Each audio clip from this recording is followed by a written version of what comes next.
I had always been drawn to abandoned places. There was something hauntingly beautiful about them. How time stood still, how nature crept in through shattered windows and broken walls. Each ruin had a story, and I loved discovering them.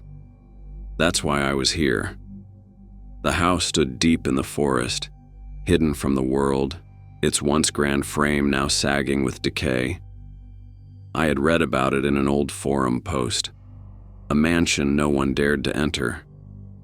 Some said people who went inside never came out. Others claimed a shadow lived there, waiting for those who disturbed it. Most would have turned away. But not me. Sunlight streamed through the trees as I stepped onto the rotting porch.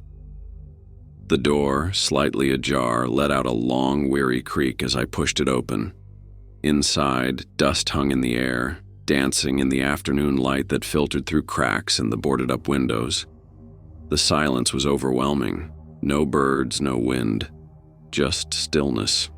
As I stepped inside, I felt a strange mix of unease and fascination. The remnants of the past were everywhere. Faded wallpaper peeling in long strips, broken furniture covered in dust, a grand staircase that once must have been stunning but now sagged with neglect. I ran my fingers along an old wooden table, feeling the rough texture of time. I imagined the house in its prime, laughter echoing through the halls, footsteps moving up and down the grand staircase, light spilling through crystal chandeliers. Now it was just a shell of what it had been. I took a cautious step forward. The wooden floor groaned beneath my weight. Then, another creak. I froze.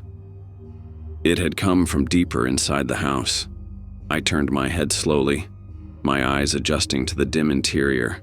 Shadows stretched long across the floor, twisting into the corners of the room. I told myself it was nothing, just the house settling.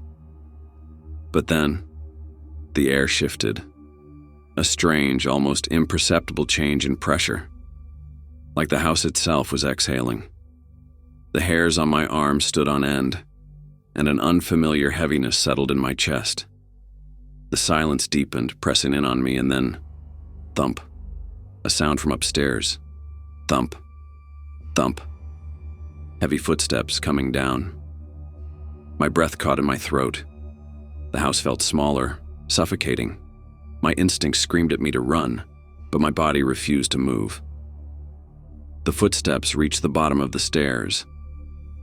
I bolted into the nearest room, a ruined living area, its furniture rotting, glass shattered across the floor. I dropped behind an old couch, pressing my back against the damp wood, forcing myself to stay silent. A shadow stepped inside. But it wasn't just any shadow. It was tall, impossibly tall, with a form that shifted like smoke or liquid darkness. Its edges were jagged, unnatural, as though it was fighting to keep its shape. But what caught my breath and locked it in my chest were its heads. There were two heads, both perched atop the same body, twisted and distorted. Each head was a mass of darkness, their faces barely visible beneath layers of shadow. But it was the mouths that haunted me. Both heads had rows of long white teeth, fang-like and jagged, sharp as knives. They glinted in the dim light, dripping with something dark and viscous. The sight was enough to make my heart skip a beat. Around the figure, a dark smoke swirled, like a cloud of ink seeping from the very fabric of the house. It clung to the floor, to the walls, choking the air. The figure moved closer. It was listening, searching. I squeezed my eyes shut, my breath shallow. The room felt darker, like the daylight outside couldn't reach me anymore. I could hear it breathing, a low, raspy sound, like dead leaves shifting in the wind. I didn't move. I didn't breathe. For what felt like an eternity, it stood there. And then, the figure turned and slowly walked out of the room, its dark smoke trailing behind it. The room felt lighter, but the tension remained. I could still feel the presence lingering in the air. My heart pounded in my chest, every nerve screaming for me to run, but I knew I had to be careful. I couldn't just charge out the room like I wanted. The shadow might be waiting for me to make a mistake. I crept toward the doorway, staying low to the ground, the hairs on my neck prickling with every sound. My footsteps were muffled by the heavy dust on the floor, but I moved cautiously, inching my way down the hall. The front door was still ajar, just a few steps ahead. I pressed on, each movement deliberate, the silence hanging like a heavy blanket over the house. When I reached the main entryway, my heart raced. The door was within arm's reach. I took a breath, the last shred of fear still clinging to me, and then I stepped outside, slowly, cautiously. The moment my feet hit the ground, I didn't hesitate. My instinct screamed at me to run. I broke into a sprint, pushing myself harder than I ever had before. My lungs burned, my legs felt like they were on fire, but I didn't stop. I ran down the overgrown path through the forest, my only thought being to get away, to escape. I reached the main road in what felt like seconds, the distance between me and the house growing wider with every step. I spotted my car in the distance, parked just beyond the tree line. I didn't look back as I jumped into the car, my hands shaking as I fumbled for the keys.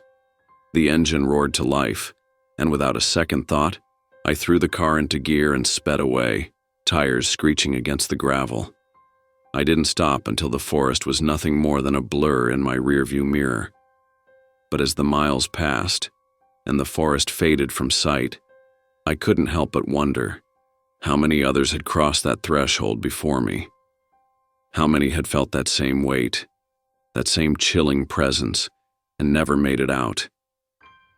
The thought gnawed at me, a sickening truth that twisted my stomach.